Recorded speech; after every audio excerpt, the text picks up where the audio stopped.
The Selfish Path to Romance. Download Chapter 1 for free at drkenner.com and at amazon.com.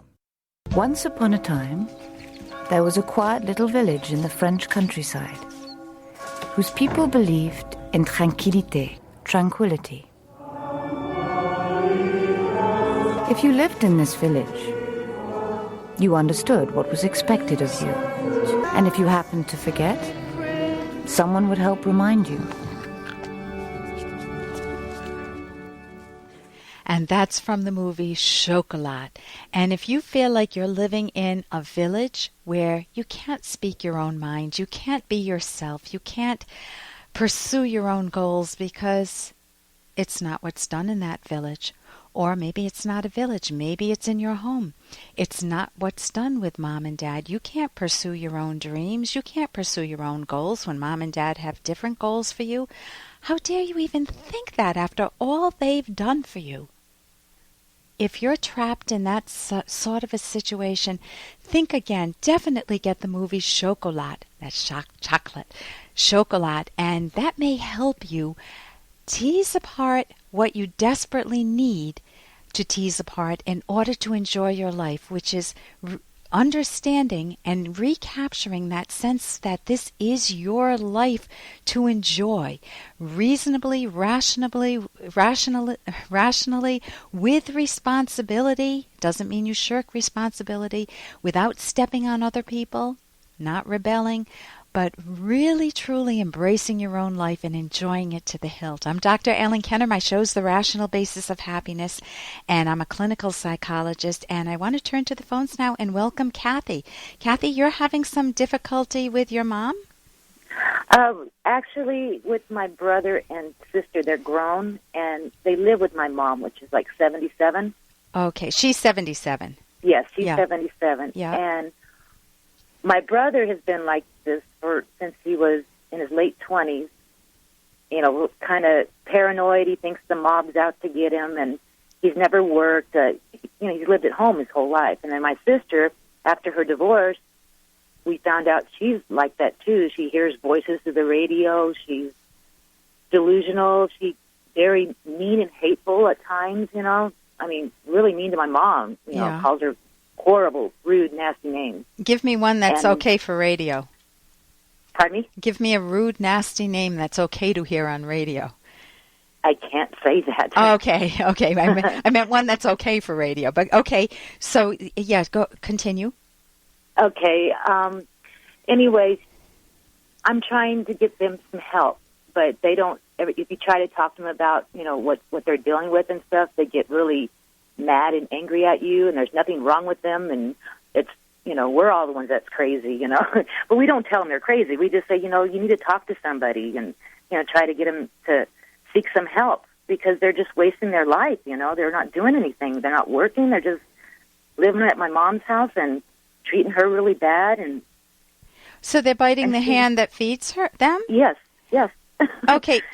And they're in their what age, like 40s or 50s? My sister is almost 39, and my brother's 53, I think. Yeah, and tell me a little bit about you. You're not like them, I take it. Otherwise, you wouldn't be calling. Exactly. And I have an older brother that's not like that. You know, we both have our own lives, and we work, or, you know, we have kids, and well, I'm married. My brother's not. Yeah. But I don't know. I don't know. I can't describe it. Okay. I don't know why they're like this. You know, I guess my sister's been like this for a long time, and I just never saw it. Yeah. But I guess that's why her husband divorced her, because I do remember he says he can't take it anymore. Yeah. With her. And your brother's always been like this too? He's been like this since he got out of the military. He spent 2 years from the time he was 18 to 21, I believe. In active combat? Yeah. He did. Okay. He may have something like post-traumatic stress disorder where he's numbing and he's just throwing his life away. Maybe he feels guilty for some killing he might have done if he was in active combat, or maybe he was severely traumatized. I'm trying to give him the benefit of the doubt. Yeah. Another possibility is that both of them had umpteen chances in life to turn their lives around. They're not dumb. They can tell the difference between someone who's productive and someone who's a moocher, who's a looter, just living off mom. And people who typically make bad choices, one bad choice after another, to not move their lives in a happiness-producing direction, in a goal-focused direction with their own personal goals, become very resentful of anybody who does achieve goals, who does achieve their happiness. That sounds so true. She hates me big time. Yeah, and they become envious, and it's very subtle. They do put up that wall of anger if you try to reach out to them or face them with their own contradictions or show them what choices they have. They know what choices they have. Yeah, they're not. They still have minds. They still can ask mom for money or live under her roof. So when people have a lot of self-contempt and they haven't made themselves into people that they feel proud of, they can either start turning that around little by little, or they can throw their lives away, in which case they will not like people who are on the happiness premise. And they will bite the hand that feeds them because they both need the person that's feeding them, like the welfare state. I work with welfare clients, and they need the people who are the producers, the thinkers, the ambitious people, the people who are inventors, and yet they bite the hand that feeds them. They don't thank them. They become entitled. That whole word entitled comes from that. Yeah. So what can you do? You can periodically appeal to self-interest. If they shut you down, keep your eyes wide open and notice how they shut you down, what they say. You can even review, figuring out what have they done in the past, and see if they're open to reason. If they're not open to reason, you can see if you can get mom some help if she's decent. Yeah. Maybe. Go ahead. That's what she's like, cries to me, and she's like, I don't know what to do. I've tried to get them help. They don't want help. You cannot they get force. Mad at me. Yeah. Go ahead. I'm sorry. No, go ahead. She's even had to call the police on my sister before because she got rough with my mom. What did she do to your mom? We can prosecute her. We'll arrest her. Yeah. But you have to, follow through. And mom didn't want to press charges. Okay. Can mom kick them out? She won't, because she doesn't want her babies living on the street with no place to live.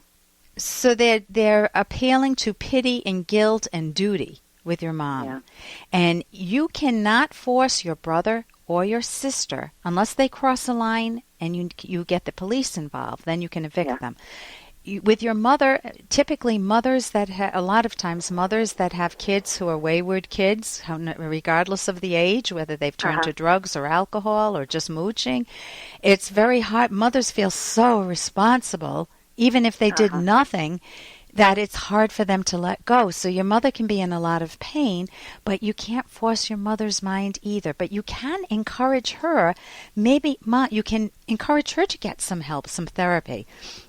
And I would recommend cognitive therapy. You can go to my website, drkenner.com. I have a link to a cognitive therapy website, or academyofct.org, cognitivetherapy.org. And you can't force a mind. And I would recommend the book, my favorite book, Atlas Shrugged by Ayn Rand. Atlas Shrugged. Think of your mother or you carrying your brother and your sister on your shoulders, like Atlas carrying the world on his shoulders. And what do you want to do? They keep bearing down. The more that you give them, the more they push down on your shoulders. What do you want to do? You want to you want to shrug. Right? Yeah, exactly. So the book is fabulous. It turned many people's lives around, including my own. She gives you a rational, moral philosophy.